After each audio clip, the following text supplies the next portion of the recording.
you guys today is these 3 standard bandages. You'll use these bandages on the racetrack. You can use these bandages in the dressage barn, in the roping barn, wherever you are, you need to be taking good care of your horse's legs, their legs and their hoofs. It's so important. No hoof, no horse. No leg, no horse. I'm going to start with the standing bandage. I use these nice thick quilts like this in case you're green and you put a little too much tension. And with these you can put good tension. So this wrap, and this horse goes out in the pasture for a couple days, this wrap isn't going to fall off. So that's why I use these nice thick quilts. And I use these white cotton standing bandages. I like them because they don't stretch. They have a pin. You always take your pin out, you put it in your jeans. If you drop this pin in a stall with straw or shavings, it just reflects the color of everything and you won't find it. Trust me, I've done it a million times. And then you'll always know where it's at also. With all bandages, you roll backwards. You start on the inside of the leg and you roll backwards.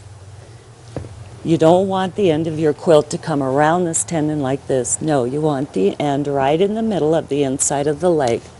You want to keep it below the knee so that if they, ooh, girl. So if they bend their knee, you don't have a bunch binding back there. Cooper, quit. Cooper. Good girl. Just be patient with your horse. This horse has not had bandages run on it, so she's kind of wondering what I'm doing. If you reach up and pop them in the middle of running a wrap, they're just going to jump. You're going to lose everything. So like I said, start on the inside here and roll backwards because we are going to pull against this cannon bone, not the tendon ever. We just go round the tendon.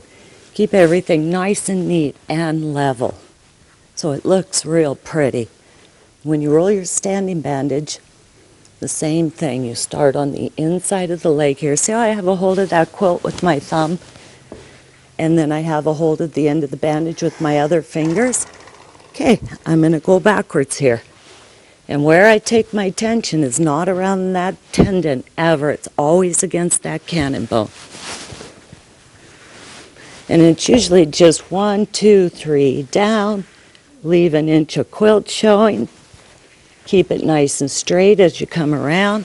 You'll learn how to gauge what bandage you have left in your hand because all bandages are not the same length. Make sure nothing is puckering and wrinkling on this tendon. Smooth it out nice. And then once you get up to the top